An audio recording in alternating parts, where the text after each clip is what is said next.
Hallelujah! Magandang umaga po, magandang hapon po sa ating lahat. Bago po ang lahat, let's pray.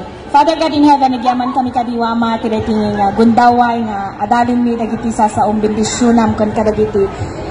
An anak mo nga magdingil kata sabay kumaapod Dios kasi kay timang silyo kadagito tapnon usarin niya agserbikin agbiag iti nga rabaw ti dagat. Yaman kami in Jesus name we pray. Amen. Magandang hapon po sa ating lahat. Praise the Lord kasi maganda ang weather ngayon kasi last Sunday hindi po nakalabas ang lahat. May typhoon pero ngayon maganda na ang weather natin ngayon. Pero noong Sunday nakalabas kami, doon lang kami sa church natin. At itong oras na to, pag-aralan natin ang mga salita ng Panginoon dahil alam ko all of us, marami tayong pinagdadaanan sa buhay. Pero ang Panginoon ay handang tumulong sa atin. Sabi nga dito sa Jeremiah 33, that call unto me and I will answer you.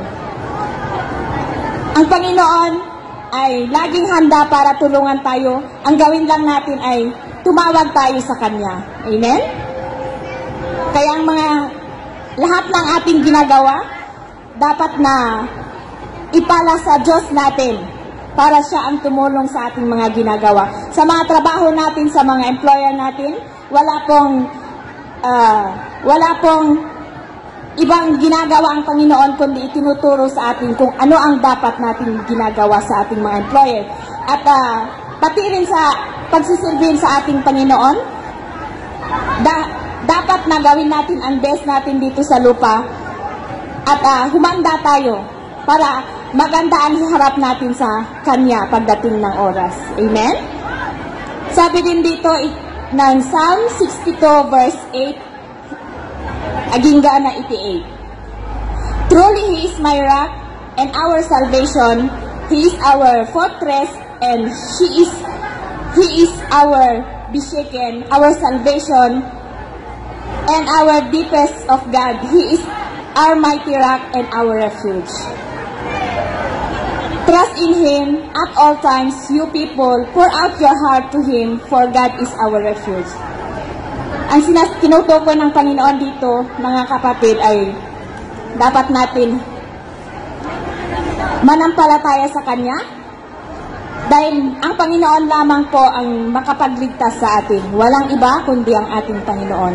Kaya handa natin ang mga puso at isipan, magsamba tayo sa Panginoon, bigyan natin siya ng oras.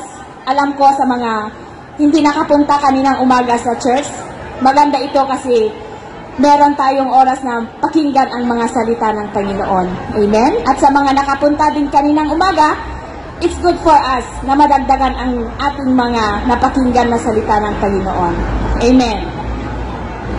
At sabi din sa Acts 4, verse 12, na ang Diyos lamang po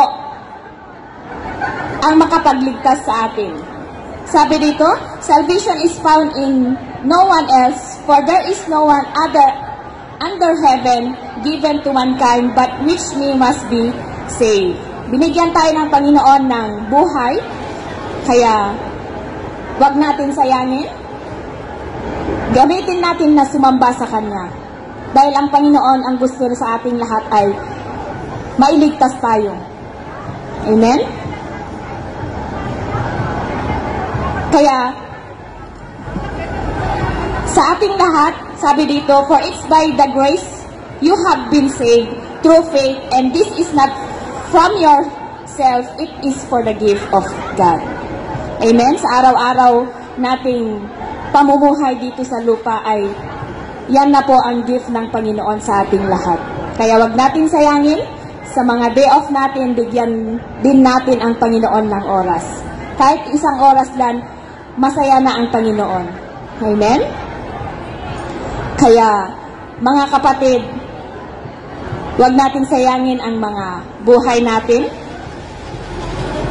Alam ko na sa ating lahat nandito tayo para magtrabaho. Pero bigyan natin ang Panginoon ng oras sa mga ating mga ginagawa, marami tayong pinagdadaanan, pero ang Diyos lamang po ang handang tumulong sa atin. Amen? Marami tayong hinihiling sa Panginoon at siya po ay handang tumulong sa atin. Kaya wag natin sayangin ang oras na ito. Through our prayer, tinutulungan namin kayo. Every Sunday nga mapang kami dito awan iti bayad ni. Bakang alam nyo ay may bayad kami pero wala. Ay ayaten kayo launay kakailyan nga taga Kalinga. Isu nga naayat kami launay nga umay mang-share kada kayo iti sasaw ni Apo Dios. Amen? Takunana iti John 3:16 that for God so loved the world that He gave His only begotten Son. Wala ni isa sa ating lahat na isakripisyo ang isang anak sa mga bagay na walang tinutulong sa atin. Pero ang Panginoon, siya po ay nagsakripisyo para sa ating mga kasalanan. Amen? Itiinal daw nga panagbiag tayo, adudag iti pagbasulan tayo. Hantayo man mapuotan, ngam no dumawat tayo kini Apo Dios ti pambakawan, pakawanin na iti tunggal maysa. Amen? Once again, we are under the banner of Free Believers in Christ Fellowship International. But we are not lifting our banner, kundi ang tinataas lamang po namin ay yung salita ng Panginoon. Amen? Iba-iba man tayo ng relihiyon, pero hindi po yan ng makapagligtas sa atin, kundi kung paano tayo manampalataya sa Panginoon. Amen? Ni Apo Dios iti mapadayawan, sapay kumata, adudag iti, uray man nubasit na ito nga mensahe, nga nagapo iti na ito nga sao ni Apo Dios, kat adu kumadag iti naadal tayo. Tamadimot na agsobrata baka sobra.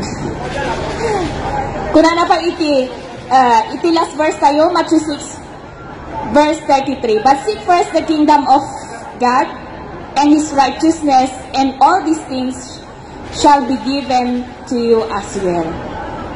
Amen? Ito po ang last verse natin at